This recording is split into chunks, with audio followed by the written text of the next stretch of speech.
The American Lung Association just released its annual State of the Air report, and the Phoenix metro area not only got an F for ozone pollution, the report rated the valley as the fourth worst metro in the country for ozone. Maricopa County has failed to meet ozone pollution standards for about a decade and was likely to be moved into the, and I'm quoting here, serious non-attainment category this summer until the Trump administration agreed to modify the ozone guidance, keeping the valley without harsh economic punishment. But what exactly is ozone? Why is it bad for us? How much of a part do we humans play in creating that gas that also occurs naturally? Joining us is Bradley Busby, who's Air Monitoring and Assessment Manager for the Arizona Department of Environmental Quality.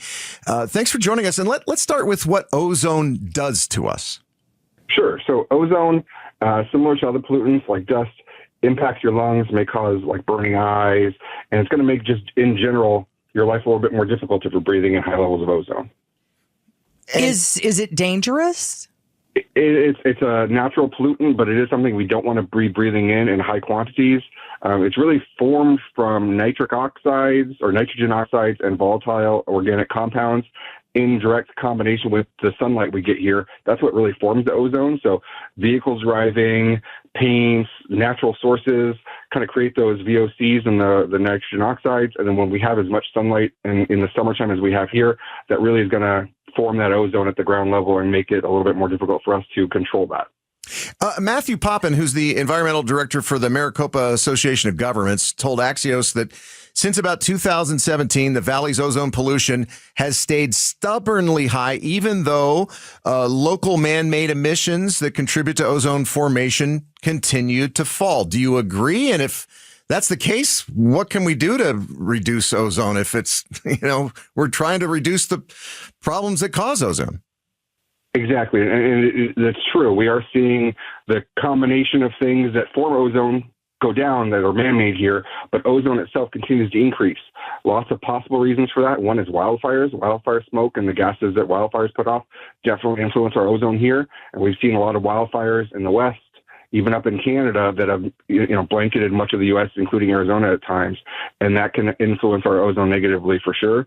So to better understand it, there is a study happening this summer, working with Maricopa County Association of Governments, working with Maricopa County, working with EPA, working with local entities and businesses as well, to try to study ozone, the precursors for ozone, and get a better handle on what actually is causing the ozone to continue to increase here in the Phoenix area and really across the state of Arizona and much of the Intermountain West.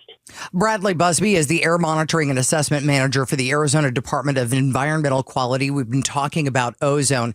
And I don't know if you have the answer to this, and I probably shouldn't ask it, but I'm going to anyway. Okay. So there. She's this way. I am that way. Historically, if you look at ozone, from 5 years ago, 10 years ago, but also going back 20 years and other gases that are causing us problems in the valley, have we seen a decrease, or did we ever see a decrease, or has it just been high the whole time? We have seen a decrease. When you go back 30 years, not just ozone, but much of the pollutants we see in the Phoenix area and in Arizona have decreased over time.